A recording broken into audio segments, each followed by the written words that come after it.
Take 5. It's the 5-minute edition of Take Command. We'll see if we can actually stick to 5 today, Logan. It's just traditionally turned into an 8-minute edition, but, it is what it is. Not helping the timing right now.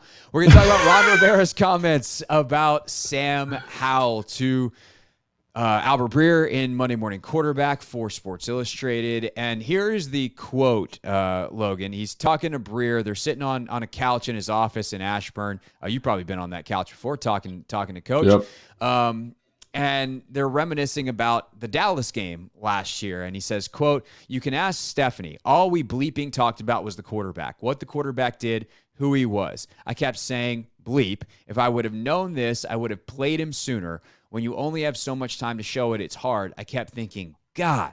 But after that game, everything told me this kid, give him the opportunity to see what he does with it." So that's the quote, Logan. There's a lot of consternation about it in Commanders land. Is there really? Like, what kind of consternation are we talking? Like, oh, Sam should have been playing, that kind of stuff? So I think the critique is this, and I think there is some validity to this, although, as we'll talk about, it's a tough situation. There's the guy whose job it is to see that and to know ahead of time is the guy who said the quote. This isn't some other person in the organization who hadn't been at practice, hadn't been in meetings, whose job it is to manage the franchise short and long term, saying, I wish we knew we had this guy that we drafted that's been under our nose the entire time. Like, Ron's the guy who should have been like, yo, this Howell kid's cooking in practice a little bit. I like his demeanor around the building. Maybe we should give him a chance. That doesn't negate the circumstances that he would have been thrown into. But I think the part of the quote that is worrisome / bothersome is, I wish I would have known. And it's like, hey, man, your job is to know. Yeah, I'm going to push back on that a little bit. Because, I will say, I think there's this prevailing thought that the head coach is, in it every single day with the offense and the defense, and he's watching both, and he's doing all this stuff. Especially with Ron, obviously Kyle Shanahan is with the offense every single day. And that's, sure. I think that would be emphatically Kyle's decision to make. However, when you are the head coach in Ron's capacity, which I've been with a whole bunch of head coaches, like Mike Shanahan was like this, there's not enough hours in the day to do both, to watch offense, to watch defense. And I'm not talking about watching them at practice. I'm talking about when you're breaking down the film after every single day and going to both meetings because they meet at the same time. Right? It's just really, really hard from a time management standpoint to get everything done.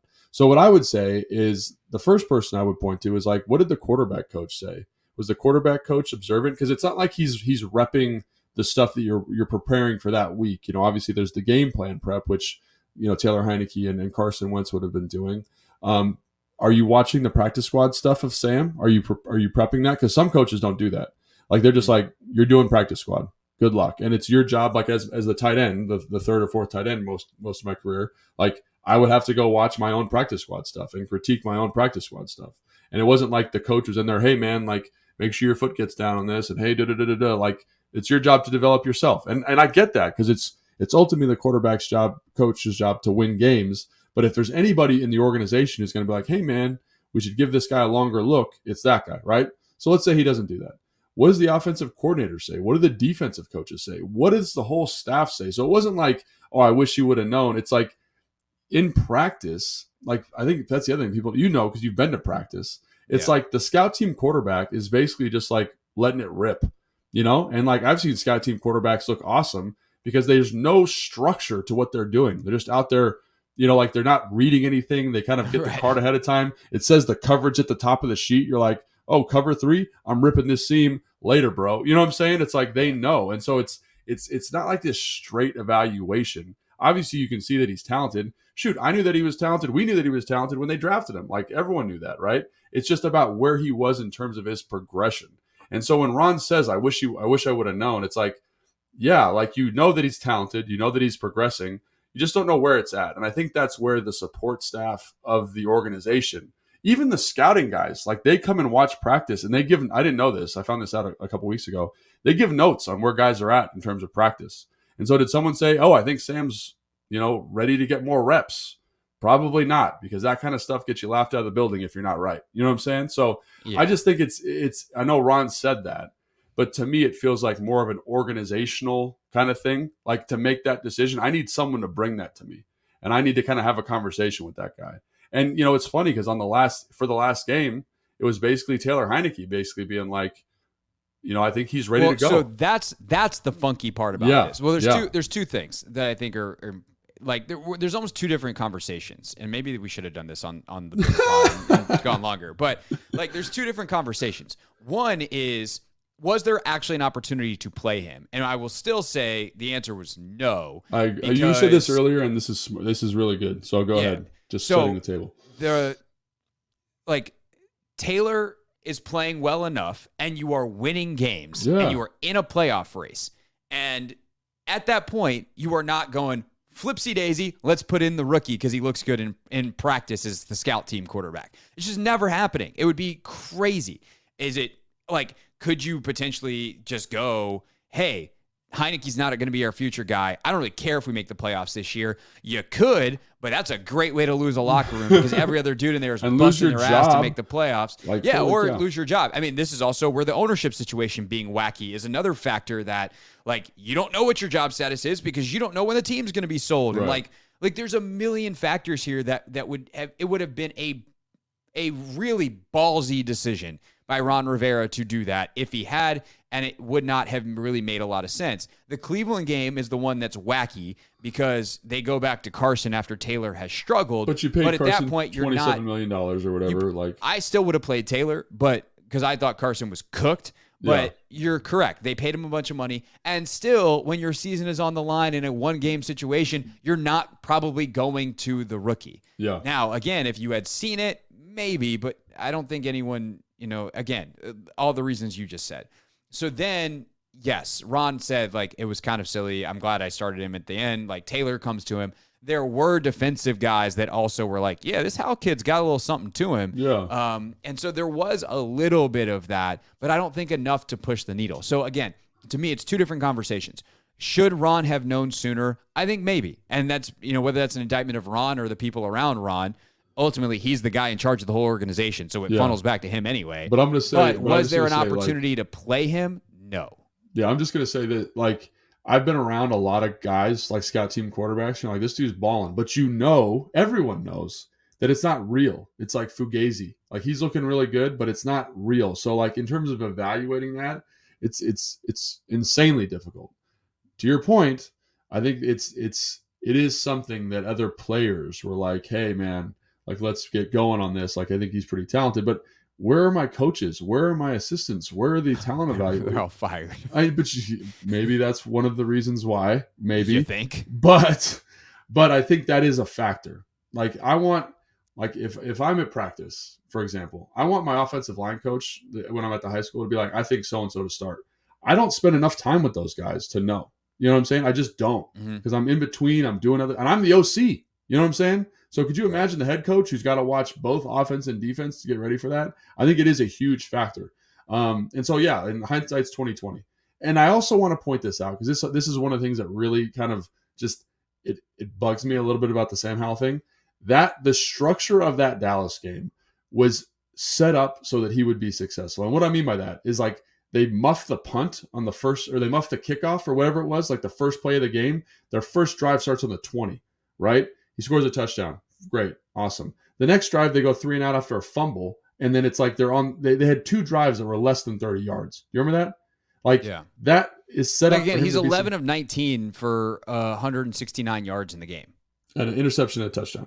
Like, that is not like and imagine if they had been in normal football situations versus that Dallas defense, is my thought there. So it was like, Sam played well. Sam deserves this opportunity. I'm all on board with that, right? But I'm saying it wasn't like he came out and was like lighting the world on fire. He did a good job with a limited offense and made some plays. Great. But, like, is that someone who's going to win the game against Cleveland? I don't know, man. Like, yeah, I don't know either. Here's the last thing I'll say, because we're now at like take 10. But Rivera's inability over the course of his career to get quarterback right is something that Josh Harris needs to consider. If we're being just real about it, he got Cam Newton right, And I think there's a lot of folks that look at Cam's career and be like, damn, if he had better coaches, does that go differently? Obviously 2015, like it peaked pretty well, but could there have been more development that could have helped elongate his career because it would have developed a better skill set and he would have been kept healthier as opposed to just using him as the battering ram that he was as the best short yardage back in the league for a long time. Sure. But post Cam, Ron's never gotten it right. He never got it right in Carolina, and he's yet to get it right here. And maybe Sam does it. And I'm not saying it's easy, but it's the kind of thing where, like, if it actually doesn't work out with Sam, and he's like, oh, I'm confident that we got it right this time, and it doesn't work out again, like, he's gonna be gone. And that's Harris. Sure. Like, Harris not only has this year to go off of in that, but he's got the entire history of Ron. I think that's also why people are kind of more up in arms, perhaps. Like, I'm not that mad about this, just to be very clear. Yeah. I'm explaining why people are upset. And I think there's some validity to it. I think you can be frustrated without anyone being at fault. And it's frustrating. Yeah. I don't know that it's anyone's fault. But Rivera's track record with quarterback is not good.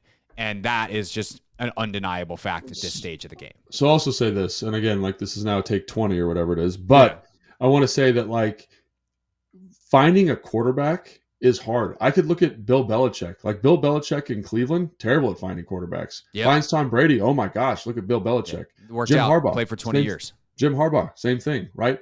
Kyle Shanahan. No one wants to talk about that really, but, like, kind of dropped the ball on the Trey Lance thing, right? Like, oh yeah, you know what I'm saying? So, like, it's not. That is one of the hardest things to do in sports. There's only like 7 of them that are really kind of good, and probably 5 if you're being honest. You got to get a little lucky. You got to be a little bit good. And I think, Ron found Cam Newton, the first pick overall. It got you where you wanted to go. It got you to a Super Bowl. Great job. Coaching, longevity, all those things, those are legitimate arguments. But when you look around the league at head coaches, they don't stay head coach very long if they don't find a quarterback.